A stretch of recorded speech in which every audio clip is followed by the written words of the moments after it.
আমি তো জীবন লিখি না, কবিতাও না। সর্বোচ্চ সংখ্যক বিচ্ছেদ ও নষ্ট জীবনের কষাঘাত আমার মহামায়ার কবিতা।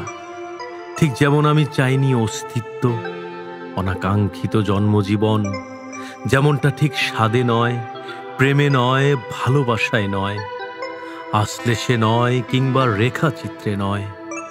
অলস বেকার অপদার্থ সময়ের ভারে, বোধহীন প্রাণীর আদিম সঙ্গমে, এ যেন পৃথিবীর সমান বয়সী অনর্থক জন্মফল। ঠিক শরৎ আকাশের মেঘের মতো অদ্ভুত খেয়ালি শৈল্পিক বয়েই চলে।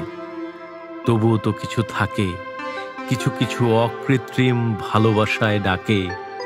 কে বলে পৌরাণিক ঈশ্বর বহুদূর, কে বলে পৌরাণিক ঈশ্বর বহুদূর।